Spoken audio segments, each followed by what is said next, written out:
Opa! Vai começar a live em alguns segundos.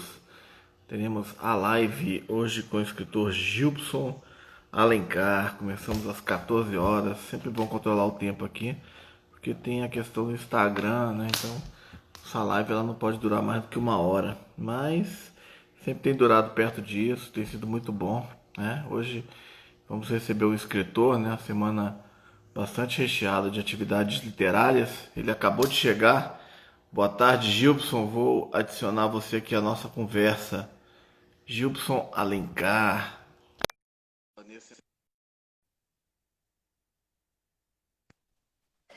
Ô meu Gilson, querido, boa tarde. tudo bem? Tudo bom? Tá me ouvindo aí, rapaz? Tô te ouvindo super bem, e você? Também, perfeito. Perfeito. Seja bem-vindo aí. Vamos Valeu. começar então a nossa live, né? Um Falar um pouco aí sobre prazer, cara. seu trabalho literário, seu trabalho musical, seu trabalho, enfim. Aliás, você vai nos falar do seu trabalho, tá certo? Vamos começar. Sou Marcelo Araújo, para quem não me conhece, estamos começando aqui a live, né? Sempre recebendo convidados que têm algo muito interessante a dizer. E hoje o nosso convidado, ele é o escritor, jornalista, servidor público federal, músico, também é vice-presidente do Sindicato dos Escritores do Distrito Federal, Gilson Alencar, que vai falar da sua trajetória. Seja bem-vindo. Boa tarde, Gilson. Boa tarde, Marcelo. Boa tarde a quem estiver nos prestigiando. Músico eu não sou, eu sou escritor, eu faço letras e Não canto, teve né? bandas, não? Já tive bandas, mas Então você também tá na música, é Mas, músico, mas, sim. mas a minha grande frustração é não saber tocar nenhum instrumento, cara. Eu nunca tive Uhum. habilidade. Então, o que que eu fazia? Para poder entrar no mundo do rock and roll, eu falei, eu vou fazer o que eu sei, que é escrever, e vou me aventurar a cantar, que eu tenho uma voz mais ou menos, então dá para brincar. Então, essa foi minha motivação aí para montar as bandas, né? Ainda dá tempo de você aprender, tem tempo, você é Dá, jovem. não tão, né? Não, é jovem. Inclusive, não necessariamente, às vezes, tendo uma formação acadêmica, pelo menos saber tanto de conhecimento teórico, musical, mas às vezes pegar um instrumento, tirar um som, eu também faço um brinco também, né? Né? Aí Enfim, mas assim, aproveitava meu irmão toca guitarra, então eu aproveitava ele para tocar nas bandas comigo. legal. E você fazia que tipo de som? Cara, eu comecei fazendo metal, né? Fazia thrash metal ali no início dos anos 90, ali 93, 94, 95, aí a minha escola foi o metal mesmo, né? A gente chegou a fazer vários shows aqui em Brasília, assim, shows underground. Quais bandas? Quais eram as suas bandas? Cara, Ou banda que você teve? a banda que eu tive era Carnal Curse.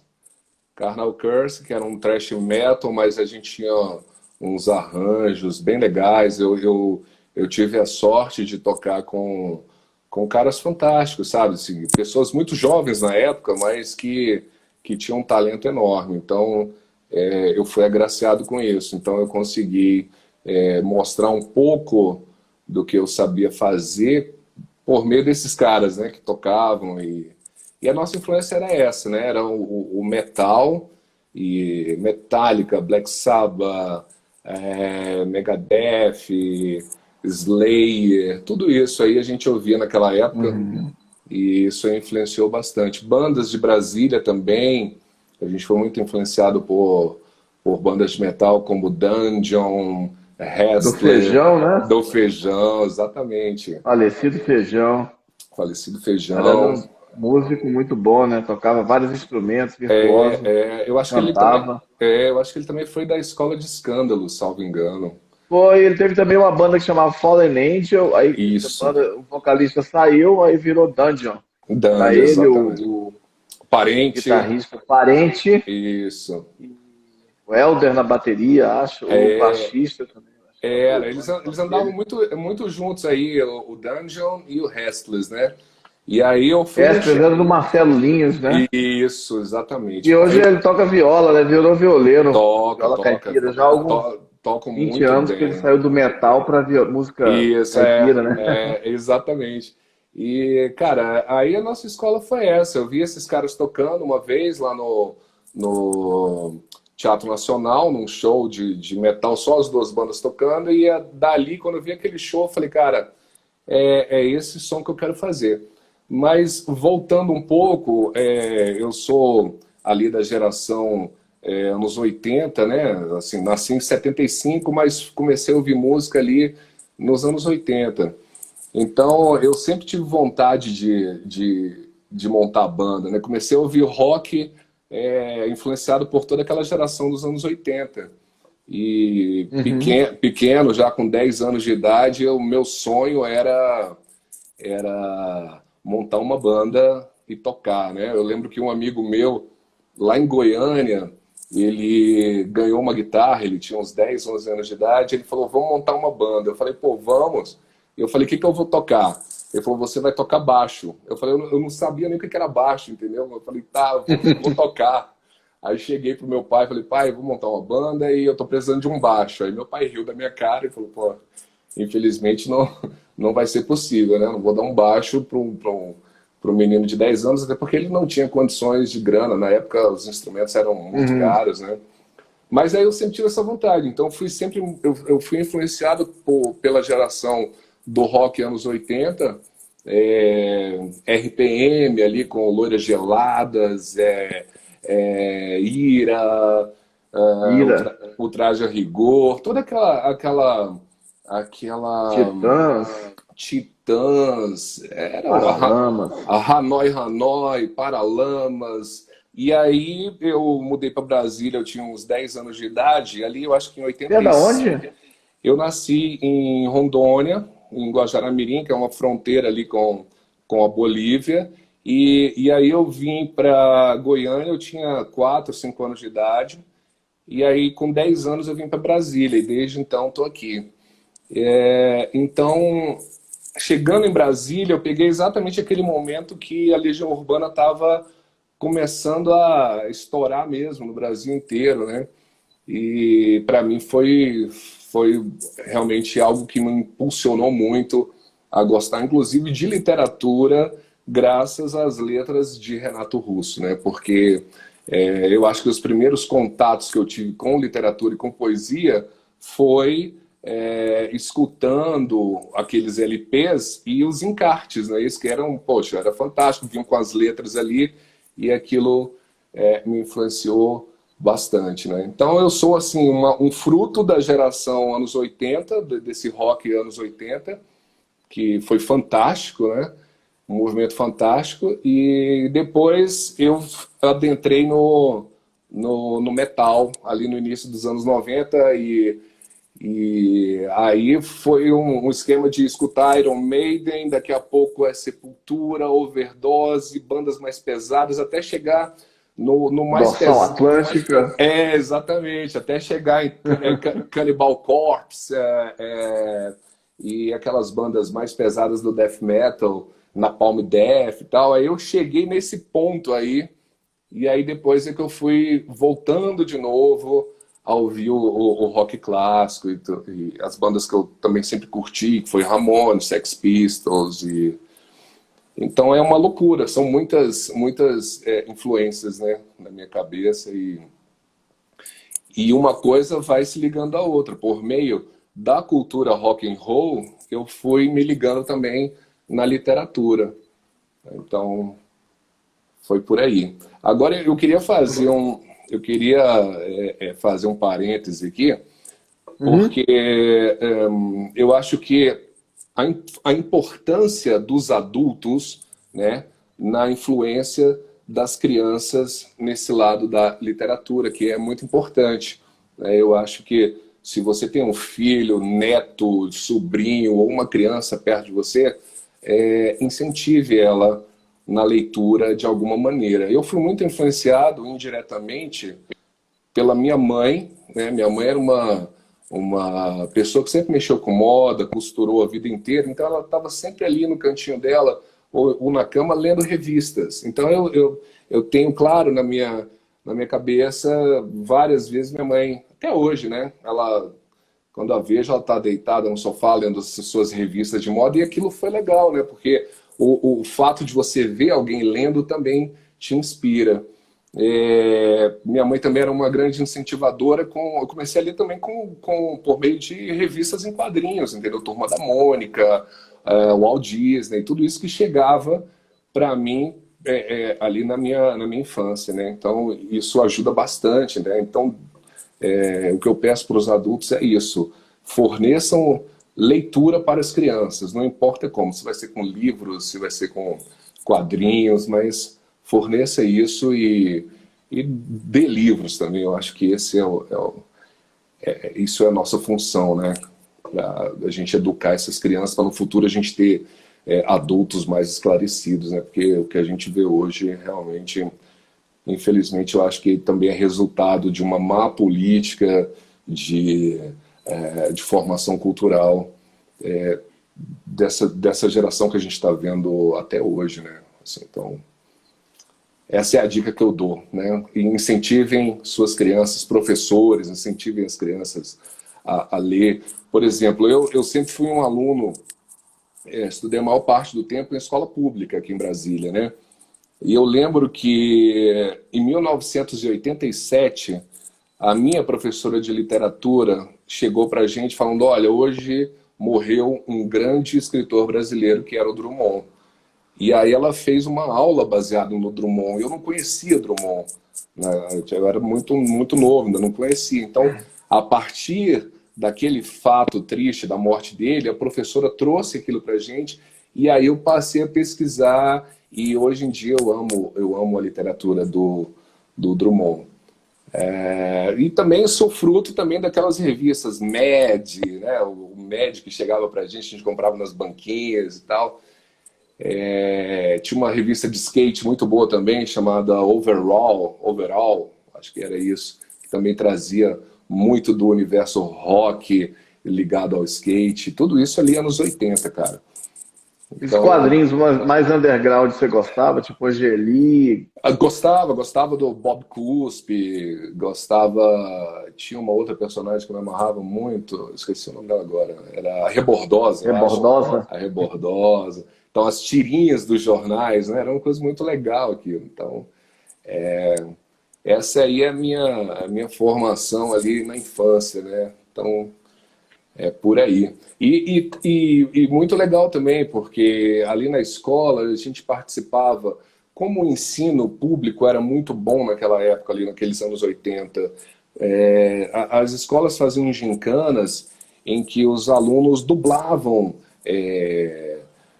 artistas, né, do rock nacional. Então era muito legal. E aí aquilo vai te criando coisas no imaginário, né? Poxa, eu também quero ter minha banda, eu quero fazer isso, fazer aquilo.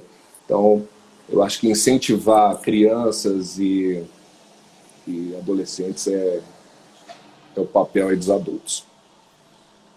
Legal, muito importante você falar isso, porque ontem o nosso convidado que a gente teve aqui, que era o João Aidar, que é Aham. pesquisador e professor na área de literatura, falava justamente disso, de que a literatura tem que fazer parte da vida das pessoas, né? E não, a arte não ser uma coisa sacralizada, né, para poucos, um Sim, privilégio, sim, né? sim. E isso, num país assim que a gente tem tanta desigualdade, principalmente na questão da educação, né, que é um problema, quem sabe semear mesmo nas crianças, nos jovens, esse hábito e hábito de ler tudo, né? Enfim, não adianta É você querer isso. empurrar o Dom Casmurro para um garoto de 11 anos, Não vai ler, mas cara. o quadrinho é Dificilmente. uma porta de entrada, né? Como É você uma bem porta de falou. entrada, uma porta de entrada fortíssima, né? Porque é como você disse, é incentivar a leitura, né? Leia qualquer coisa, né? Leia, desenvolva esse hábito, né? Porque é um hábito, né? Então, é por aí, meu amigo Marcelo. E uma porta de entrada que não tem saída também, né? Porque eu, por exemplo, tenho 50 anos, gosto de quadrinho até hoje. Enfim, e você pode ler, sei lá, James Joyce e ler quadrinho, né? Exatamente, Uma coisa não exclui a exatamente, outra. exatamente. E tudo isso, se você para pensar, tá tudo interligado, né? Tipo, música, livros, cinema, né? Tá tudo ligado, cara. Então, para nós escritores, né, a gente às vezes não se inspira só nos livros que a gente lê, a gente se inspira em filmes, por exemplo. Eu me amarro em filme e sempre busco muitas inspirações aí no, no cinema, né? Então, eu acho que é Uhum. isso, é você fomentar a cultura em todos os aspectos, né? Levar suas crianças para exposições, para o cinema, para teatro, é isso. Se puder, faça, porque isso vai fazer a diferença lá na frente. Entendeu? Legal. E por curiosidade, essas letras suas naquela época que você tinha essa banda de metal, quais eram os termos que você falava? Cara, eram temas muito ligados à metafísica. Eu sempre tive um fascínio muito grande pelo fenômeno da morte, né? Não essa coisa grotesca da morte do corpo, né? Mas assim, do fenômeno morte, né? Porque a partir disso aí, essa é a grande incógnita, é a grande questão do ser humano, da humanidade, né? A gente tem resposta para um monte de coisa, mas a gente não tem resposta ainda para o fenômeno morte, né? Então é um hiato, né? Você fica. Então a partir daí você consegue criar muita coisa a partir disso, né? Inclusive as religiões aproveitam muito disso e criam mundos e criam coisas e eu tenho muito respeito por todas as religiões. Mas o fenômeno em si eu trabalhava muito. Até hoje ainda é um aspecto que eu trago, mas de uma maneira mais sensível, né? A, esse, esse aspecto, né? E eu gosto muito do realismo fantástico também. Eu gosto muito de trabalhar o realismo fantástico, e aí eu tenho como base ali os 100 Anos de Solidão, do Garcia Marques, né, que é um clássico do realismo fantástico. E eu trago muito isso para o realismo fantástico, usando Brasília como referência, muitas vezes como um ponto de referência nos meus escritos, né? E uma coisa que eu trabalho muito também, e desde aquela época das letras de metal, é a questão do sonho. Eu dou muito valor aos meus sonhos, essa parte onírica. Eu gosto da interpretação do sonho, o que me levou a ler também um pouco de Freud e até de Jung também, porque a gente mesmo dormindo, o nosso cérebro não para, a gente continua produzindo uma série de informações e coisas que você não conseguiu filtrar durante o teu dia consciente, isso é jogado para o teu inconsciente e aí você tem o fenômeno do sonho, que para mim é fantástico, que você pega detalhes, coisas que você não tinha pego. E ao interpretar o sonho já não é mais aquele material bruto que você sonhou. Você passa a interpretar aquele sonho e aí é onde vem a literatura também. Porque se eu estou interpretando o sonho, então eu já estou criando. Então eu passo a usar muito esse aspecto, né? É... E que mais? Na literatura também tem muita influência do Bukowski, porque ele traz muito aquela crueza das relações humanas e eu também não deixo de usar os palavrões, por exemplo. Eu acho que tem vezes que o texto pede um palavrão, pede algo mais incisivo e eu não me furto a isso não. Eu escrevo e coloco também. Então as letras daquela época refletem muito ainda o que eu faço hoje. Depois dessa fase do metal, porque realmente as letras trabalhavam também questões de drogas, uma série de experiências áreas nesse sentido. E aí, com o tempo, aquilo foi ficando muito ruim para eu cantar aquilo. Aquelas letras começaram a me incomodar na interpretação, né? E aí foi onde começou aquela ruptura, né, da banda. A banda estava indo muito bem, a banda estava indo, a gente já tinha feito shows aqui em Brasília, tinham músicas tocando da nossa demo na época na Rádio Cultura, no programa Feira de Música. A gente estava com shows marcados para fora de Brasília, São Paulo, Rio de Janeiro, Vitória, mas terminou que a coisa se rompeu ali, porque éramos muito jovens e aí a coisa se perdeu. E aí eu entrei num outro momento da parte musical, que a gente deixou a história de cantar em inglês, na época que o metal a gente cantava em inglês, a gente ainda não tinha essa possibilidade de cantar o metal em português, como a gente vê hoje. Então, necessariamente, as letras tinham que ser em inglês. E aí, num dos shows que a gente fez, depois eu fui conversar com um produtor, e isso já era anos 90, no início ali dos anos 90, o produtor falou, olha, o selo Banguela, ele está descobrindo várias bandas legais, muitas aqui de Brasília. Vocês com esse som, apesar do som ser muito bom no metal, se vocês continuarem cantando em inglês, vocês não vão conseguir. E meio que ele jogou essa semente ali, a banda ficou dividida, eu realmente já estava cansado daquela pegada do metal, e aí eu queria fazer coisas novas. E aí eu propus lá para a banda para a gente começar a cantar em português, modificar um pouco o som, continuar com o rock pesado, mas com outras influências até regionais e tal. E aí a gente partiu para um outro projeto que se chamava Caboclo Jerimum. Caboclo Jerimum foi um projeto baseado no folclore brasileiro, em temas regionais. Aí eu passei a ler mais o Ariano Suassuna e poetas do Nordeste. E aí eu ia muito ali no Ministério da Cultura comprar CDs, que eles vendiam lá, CDs de músicas regionais, né?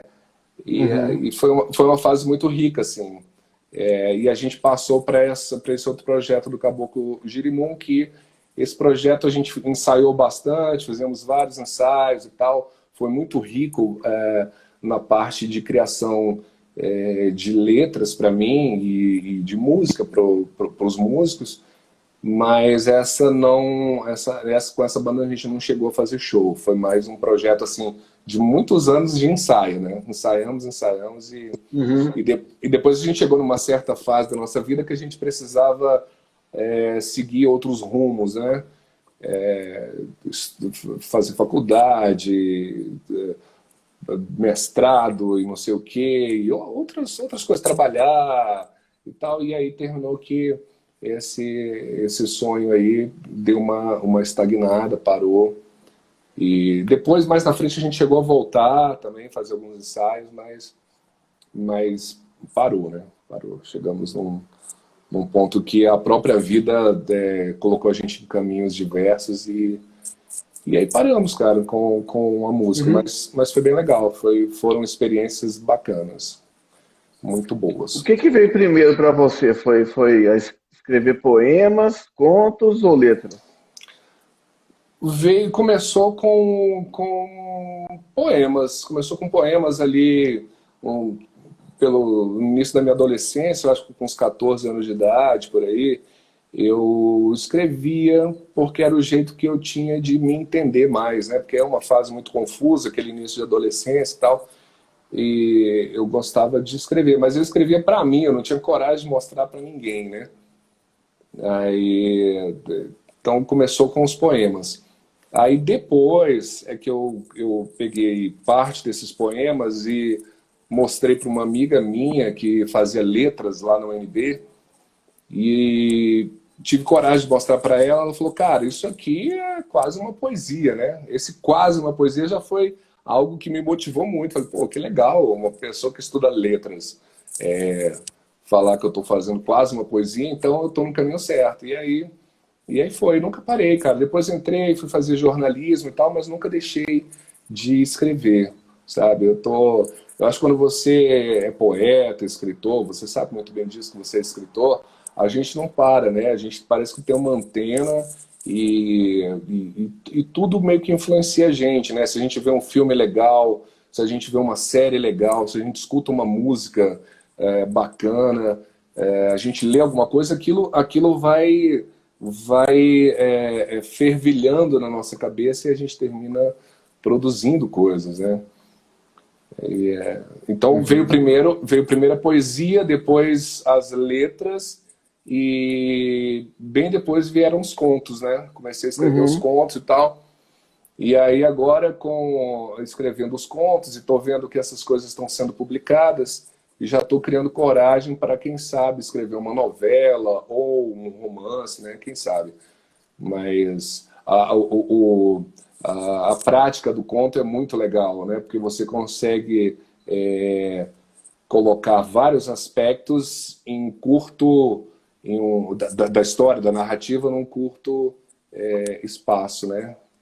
Eu acho muito legal, é uma prática boa. Eu acho que para quem escreve, eu acho que se aventurar nos contos é fantástico, antes de ir para um romance, por exemplo, ou para uma novela, né?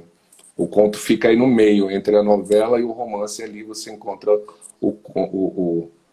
na verdade, a novela fica entre o conto e o romance. Então, é bom a pessoa aí, se quiser desenvolver a escrita, para no futuro escrever um livro mesmo, um romance, a minha dica é comece com os contos. Né? Legal, ótima dica. Um abraço aí para todas as pessoas que estão nos prestigiando, Alessandra, Marlos, pessoal lá do Rio do Preparo Jurídico. Gilson, e em 2006 você lançou o seu primeiro livro, né? Que é Dois, um dois, livro que trata. 2000, pode corrigir se eu estiver errado. 2016. Foi 2016. 2016, desculpe. Não, Não tinha nem como ser 2006, porque teve. Mas, enfim, esse seu primeiro livro, que é de 2016, ele é a respeito de dois acidentes, né? Um, sim, que aconteceu em 2006, o acidente da Gol, e no ano isso, seguinte, o acidente da TAM. O da Gol foi exato. aquele que um jato Legacy passou por baixo e derrubou o avião. O Isso da TAM mesmo. foi aquele que deu um problema no pouso e ele explodiu Isso. em São Paulo, no aeroporto de Guarulhos. Foi Guarulhos ou foi Congonhas? Congonhas, né? Congonhas. Congonhas. Isso. É, Infelizmente, matando, os dois acidentes mataram algumas centenas de pessoas. foi Mas, enfim, fala um pouco sobre esse livro, do que trata a respeito bom, dessas duas tragédias da aviação brasileira. sim. O objetivo do livro, eu O estava nome do fazendo. livro, O nome do livro é um pouco grande, é Voos 1907 e 3054, a construção dos discursos pós-desastres aéreos da Gol e da TAM. É um livro acadêmico, na verdade, né? Eu, apesar de sempre ter escrito literatura, contos, poesias e tal, a minha estreia no mundo dos escritores foi com um livro acadêmico. Então, qual foi a pegada desse livro? Eu fiz uma análise do discurso das matérias que saíram na época, né, da cobertura dessas duas tragédias. Fiz uma análise do discurso, das reportagens e dos comunicados oficiais das duas empresas, né, para saber como que eles estavam fazendo a gestão da crise dos acidentes perante a sociedade. Então, trabalhei crise de imagem, e terminou que a coisa resvalou também para a crise no sistema de monitoramento aéreo naquela época, porque foram duas tragédias e na primeira da Gol eu conheci pessoas que perderam parentes ali naquela tragédia. Aquilo foi muito chocante naquela época, né? 2006, toda vez que você tem um acidente dessa magnitude, a comunidade, a sociedade se choca muito. E aí você veja que em menos de um ano, em 10 meses, a gente teve um outro acidente seríssimo, que foi o da TAM em 2007. Então as pessoas começaram a ficar preocupadas. Falaram, é seguro viajar? Né? É seguro viajar? E aí eu fui fazer esse estudo dessas reportagens e desses comunicados. Aí trabalhei teorias da comunicação, teorias do jornalismo, em critérios de noticiabilidade, por que os acidentes se tornaram, tiveram tanta exposição na mídia, Então, basicamente foi isso. E eu tive uma alegria muito grande, porque esse livro foi parar na biblioteca de Harvard e na biblioteca do Congresso Americano. Porque quando eu lancei na Bienal do Livro de Brasília e depois na Feira do Livro. E aí tinham dois representantes dessas instituições e os caras gostaram do livro e levaram lá para fora. Eu fiquei meio assim, né? Eu fiquei meio cético. Eu falei, bom, será que isso está lá mesmo? Aí depois eu fui fazer uma pesquisa no site das instituições e vi que o livro está constando lá para consulta, né? Então, poxa, para mim foi realmente algo muito, uma surpresa muito boa saber que o livro chegou aonde eu nem esperava, né? E o livro também se tornou fonte bibliográfica em dissertação de mestrado também. Ele foi citado em dissertação de mestrado na área do direito. Eu achei muito interessante, porque é um livro de comunicação, né? Um livro de comunicação, basicamente. E então foi isso. Foi uma bela experiência. Uma pena que o livro se esgotou. Não tenho mais, não tem mais. Eu estou pensando em fazer uma segunda edição dele com novas informações, né? E vamos ver se eu consigo fazer isso até ano que vem. Estou pensando em acrescentar E o que mais te levou a coisas. escrever esse livro? Cara, eu estava estudando, eu estava fazendo uma pós-graduação na área de comunicação e gestão de crises, né? Como é que a comunicação se porta diante de gestão de crises. E aí eu comecei a estudar muito isso, né? Eu comecei a ler A Era do Escândalo, do Rosa, comecei a ler vários livros nessa seara. E aí eu desenvolvi, eu fiz meu trabalho final usando esses dois casos. E aí o meu orientador falou, cara, tá muito bom isso aí. Você precisa... Bom, segundo ele, né? Segundo ele, estava muito bom. Uhum. Você precisa transformar isso em um livro.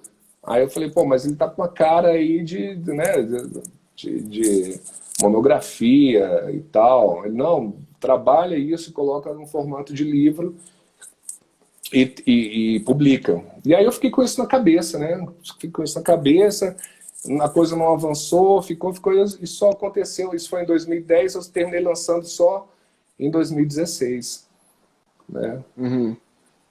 Mas é isso, trabalhar os critérios de noticiabilidade, as teorias da comunicação, que são coisas que eu gosto muito, até como professor de comunicação. Foi bem prazeroso, apesar de duas tragédias horríveis, mas foi bem prazeroso trabalhar isso na ótica da comunicação, né? Uhum. Certo. E além desse livro, você tem as suas participações aí com poemas e contos em Sim, várias coletâneas. Queria que você falasse um sim, pouco do sim. seu trabalho, dos poemas, dos Cara, contos. eu tenho poemas e coisas escritos lá da década de 90 ainda, que eu fui revisitando, e obviamente eu fui revisitando e eu fui alterando, né? Porque aquele Gilbson da década de 90 já não é mais o Gilbson de 2020. Então muita coisa mudou. Então coisas que eu li ali, falei, nossa, isso aqui não tá legal. Aí eu fui modificando e tal, então eu guardei uma série desses escritos. Alguns eu atualizei, muitos eu atualizei e escrevi outros também. Eu venho escrevendo, e aí consegui publicar umas coisas mais antigas e consegui publicar coisas novas também. Então, para mim, foi um balanço muito bom, né? Tipo, ó, então quer dizer que aquilo que eu escrevi lá atrás está legal também, né? Não só o Gilbson de hoje, o cara que escreve hoje, está com um texto mais elaborado, porque naturalmente, com a maturidade de qualquer ser humano, suas ideias mudam, elas são buriladas, né? Então, e aí eu passei a fazer o quê? Eu passei a participar de concursos literários. Até então não tinha feito isso. Até então, a experiência que eu tinha era em publicar textos na internet, né? um site chamado Overmundo, nem sei se existe mais, mas eu cheguei a publicar contos ali e tal, e ali foi, isso em 2008, né? E ali já foi a primeira experiência em que as pessoas liam e podiam comentar, né? E eu tive um feedback muito legal dessas pessoas, desses leitores. E aí eu ficou parado também um tempo, fui fazer outras coisas na minha vida. E aí, depois que eu lancei o primeiro livro, em 2016, aí eu entrei para o Sindicato dos Escritores, depois entrei para a Academia de Letras do Brasil, e, e aí eu comecei a trabalhar mais isso. Falei, cara, tá na hora de eu publicar isso em livro. E comecei a participar dos concursos literários de algumas editoras, e para minha surpresa, em alguns eu fui classificado entre os melhores, né, recebendo certificado e tal, e é um barato. E agora eu lancei um recente, lá no meio da pandemia, eu escrevi um texto, uma poesia, aí falei, vou participar desse concurso que está aberto, e fui um dos escolhidos e fui publicado.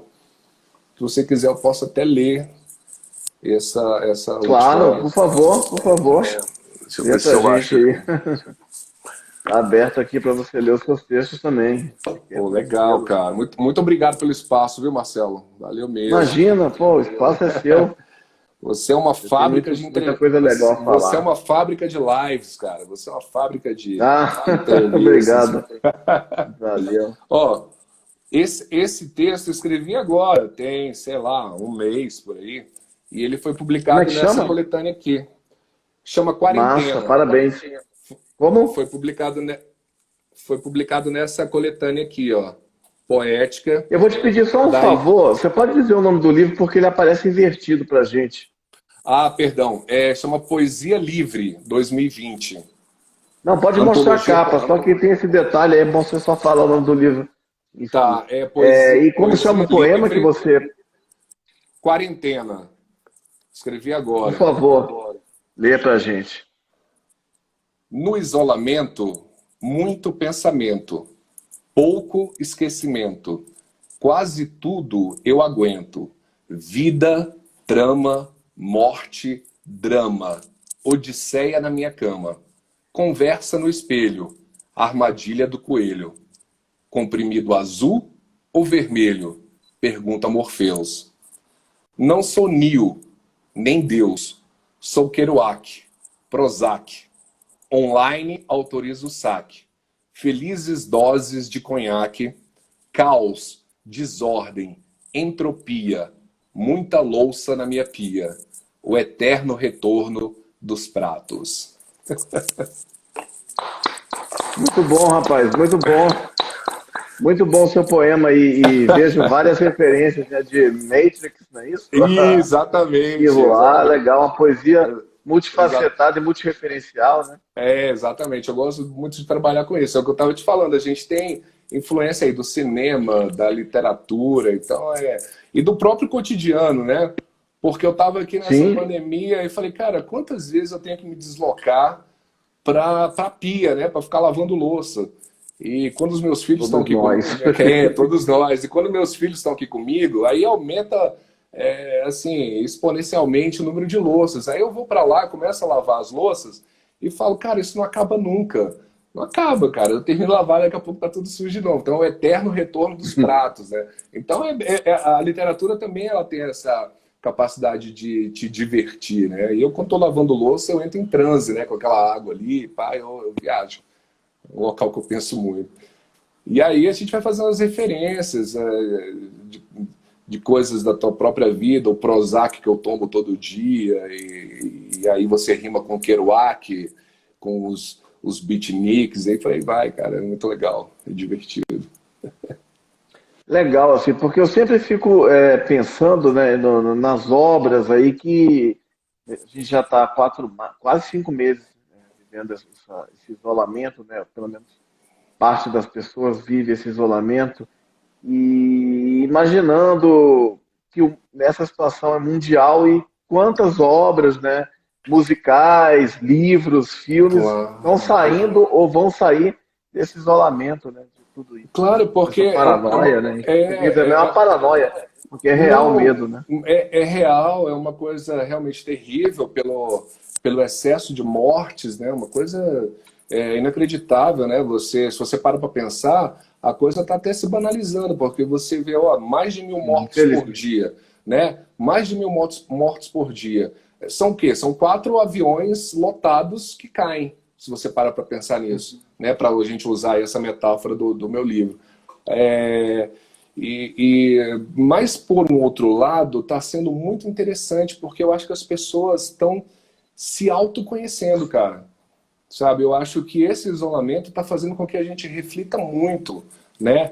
Nas nossas relações, as relações com o outro que tem que ficar com você dentro da sua casa, a relação com você mesmo, né? Então, tudo isso tá sendo muito interessante, está sendo uma experiência que a gente realmente não vai esquecer nunca mais, né? É um autoconhecimento, né? Porque antes as pessoas saíam, se divertiam, iam para bares e tal, pai, e de repente voltavam para casa e beleza, tudo bem, ou então ia para o trabalho, aquele trabalho maçante, passar horas num outro local que não é a sua residência, e sabe, e geralmente você não se encontra aí, né, cara? Você acha que você é só um empregado, um servidor, sabe, aquilo que você se formou, e sendo que você é muito mais que isso, né? Você realmente, o ser humano é muito complexo, a gente tem várias facetas, várias coisas,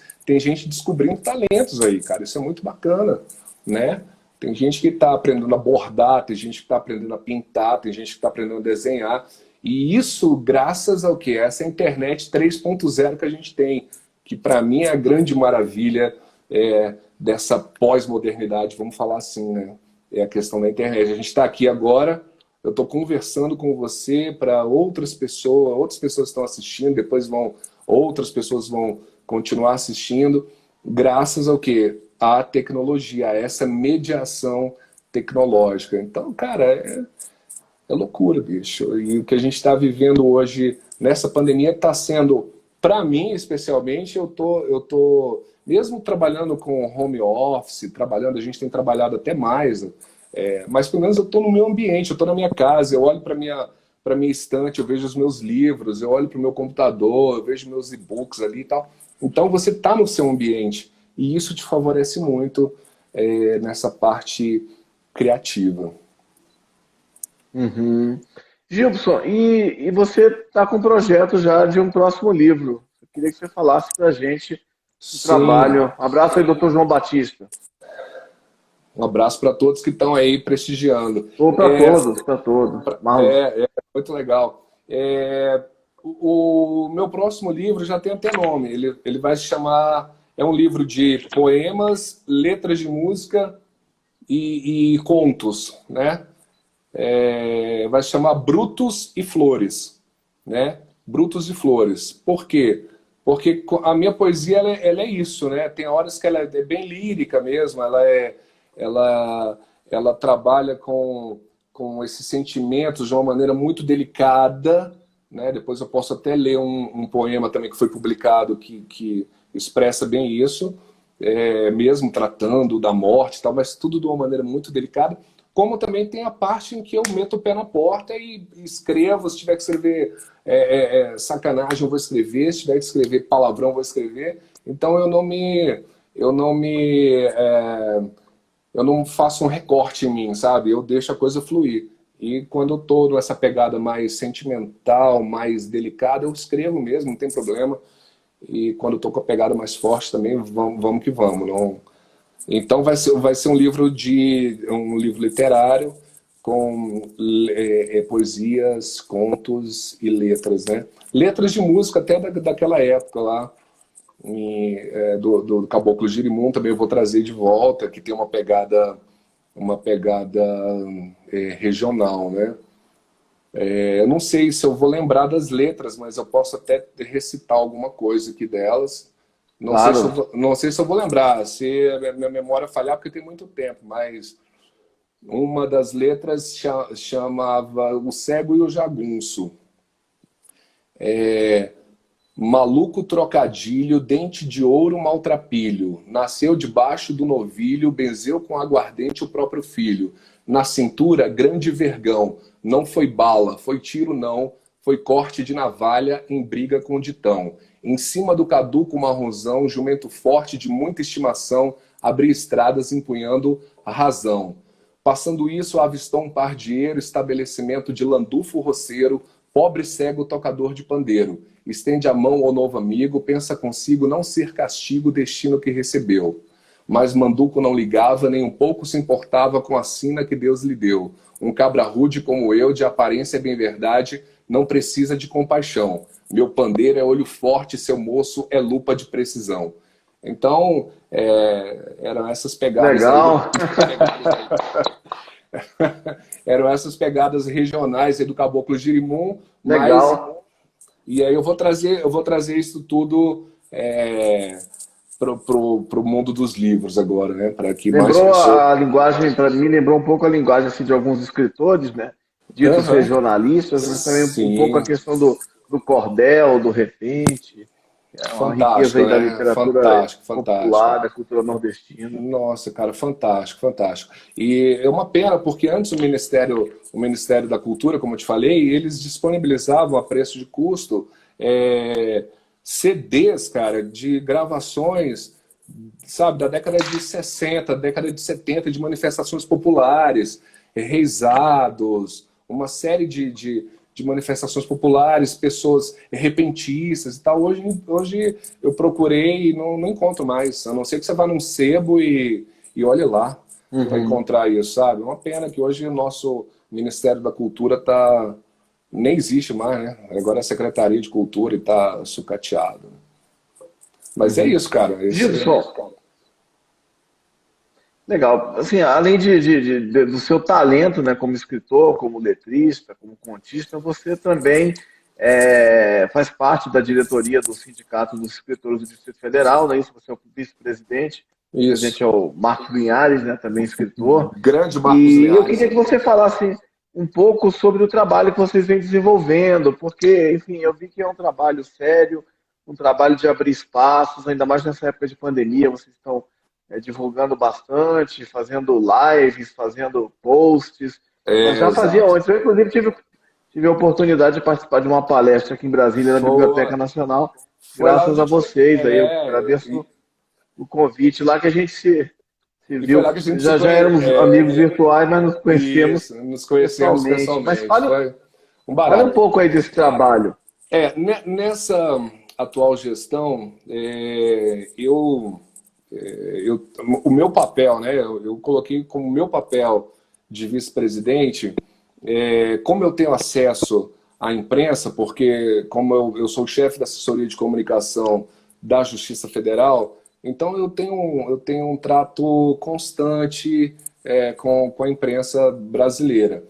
Então, eu estou pegando esses contatos que eu tenho e tenho colocado também os nossos escritores dentro de TV, programas de TV, rádio, internet. Então, o meu papel é divulgar, eu estou ajudando a divulgar os trabalhos dos escritores do Distrito Federal, de Brasília, conseguindo espaço para essa divulgação, né? Então eu tô muito feliz porque a gente tem conseguido, sabe, grandes veículos de comunicação a gente tem conseguido colocar nossos autores ali. Um outro aspecto no meu caso, como vice-presidente, eu estou sempre representando o nosso presidente, quando na ausência dele, nos eventos culturais, nesse intercâmbio cultural com embaixadas, né? Um trabalho que é feito pela nossa querida Meire Luce, que é uma escritora que tem uma atuação muito forte junto a essa área cultural. Então, eu tenho feito muito isso também. Mas eu acho que o principal é o que o Marcos Linhares tem feito e que toda a diretoria tem concordado muito. A gente antes dessa pandemia, a gente estava participando muito de reuniões nessas esferas de decisão voltadas para a cultura, né? Reuniões com o secretário de Cultura do Distrito Federal, reuniões até com o secretário de Cultura. A gente chegou a ter reuniões com o secretário de Cultura do atual governo, mas lá em 2019, né, eu acho que já foram 4 secretários. E na Câmara Legislativa também, a gente está tendo sempre uma participação nesses debates em favor da literatura brasiliense, né? A gente quer fortalecer a literatura brasiliense. E claro, o sindicato também está se juntando a outros coletivos, a outras instituições, porque é o que eu penso e é o que o Linhares pensa também, eu tenho certeza, que é a gente se juntando com outros, né, da cultura, a gente fica mais forte, cara. Sabe?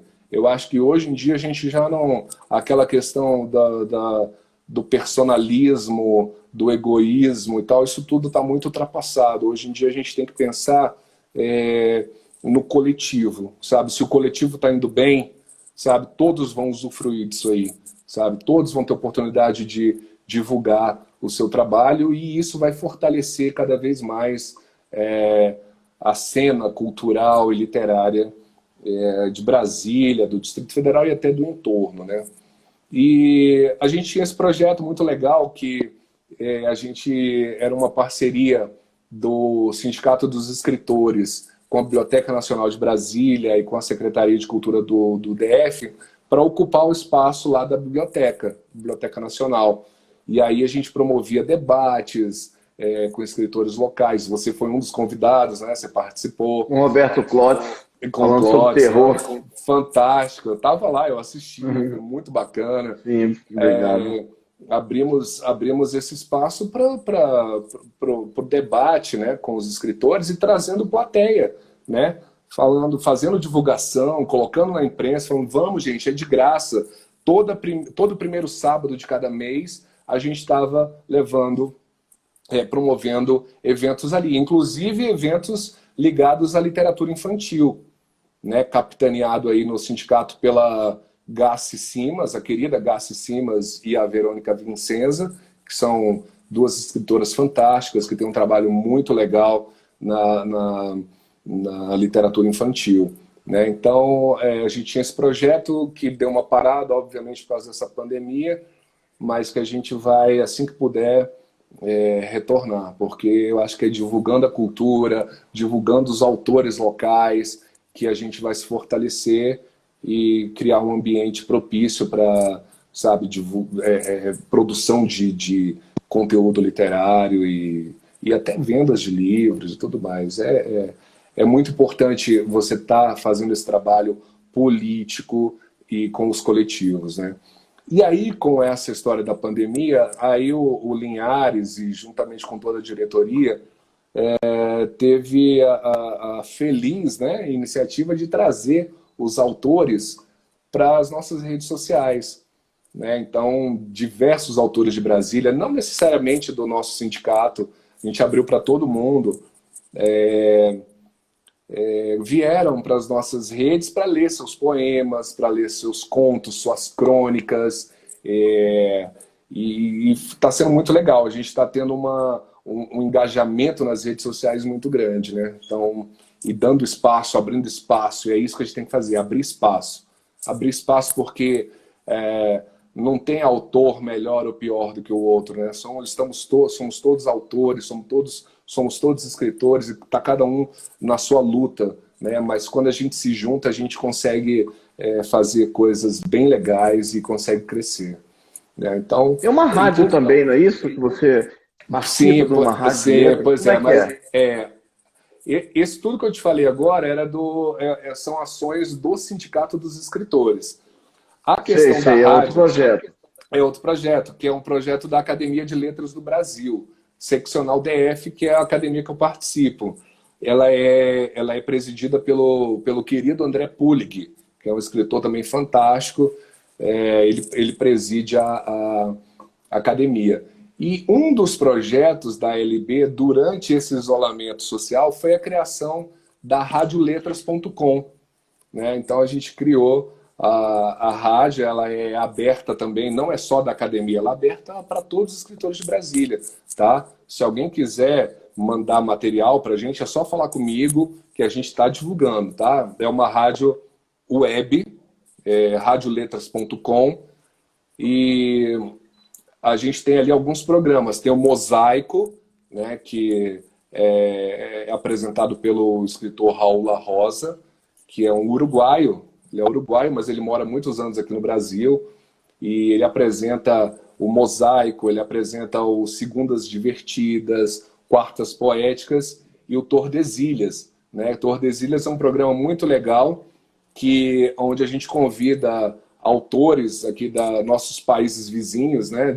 Os nossos irmãos da língua hispânica, para poder trazer também esse conteúdo para a rádio. E a gente está abrindo espaço, né? Porque, poxa, a gente é um país desse tamanho, rodeado de países menores que falam outras línguas, que falam outra língua, né?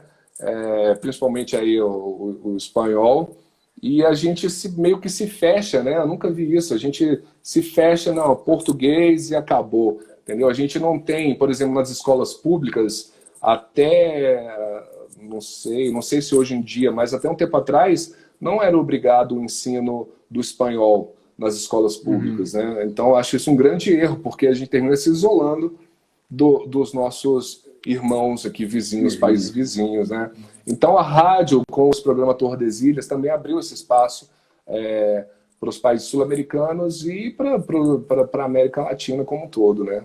Quem quiser participar, é só mandar os seus áudios, né? De poesias, de contos, crônicas e o que for que a gente enquadra lá nos nossos programas.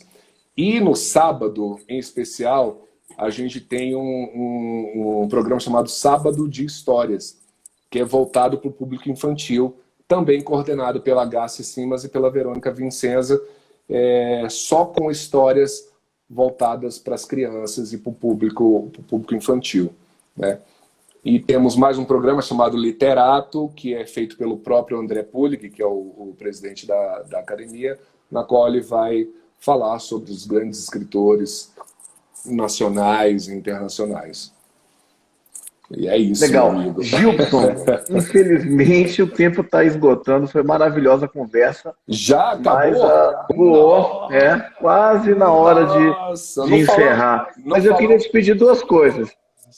Quando o entrevistado é muito bom, né? Assim, muito obrigado. A gente viaja e quando a gente vê a viagem está acabando. Mas eu queria assim, que você deixasse os seus contatos, né, para as pessoas que quiserem falar com você, se comunicar, saber mais sobre o seu trabalho, e acho que ainda dá tempo de você recitar um poema aí para a gente, um texto. Pô, que legal, cara. Bom, meus contatos, pode mandar e-mail para mim, Gilbson alencar@yahoo.com.br. E também pode me achar nas redes sociais, Gilbson Alencar lá no Facebook e Gilbson75 no Instagram. Tá? Estou à disposição para falar sobre literatura, para dar dicas, tranquilo, tá bom? E aí você um poema para fechar? Bora. Tem mais um aqui que foi publicado. Acho que o tempo está esgotando. Está esgotando, né? Peraí, vamos lá. Esse aqui é aquela pegada mais... cadê? Mais leve, uma pegada mais leve, mas que fala de um tema que é a morte, né? Mas é bem interessante. Foi publicado aqui, ó, nesse livro, Poesia Inédita, Concurso Novos Escritores, Coletânea Poética 2019. Tá dando para ver? Eu acho que talvez a gente tenha menos de um minuto. Você quer tentar? Vamos lá. Talvez tenha a indelicadeza de ter que te cortar, porque se eu não salvar a live, a gente perde essa conversa maravilhosa que eu quero preservar. Mas vai lá. Eu vou ler rapidão, então. Eu acho que dá. Chama Mercador. Mercador. Passou nesta rua o mercador de sonhos. Ele pressentiu não precisar mais vendê-los. Não comprem mais tantas ilusões assim. Vocês não vão conseguir guardar tudo o que desejam. Realizar, ele quis, mas continuou apenas no comércio dos sonhos. Desejos armazenados em perfeito estado em caixas podres de madeira. A rua é reta, as moradas simétricas. Os inquilinos são atores, agora sem expressão. Viveram ilusões de Gilson, terceiros. tá acabando, infelizmente. Faltam 5 segundos. Obrigado. Beleza, querido. Valeu Muito obrigado. mesmo. Valeu mesmo. Até a próxima.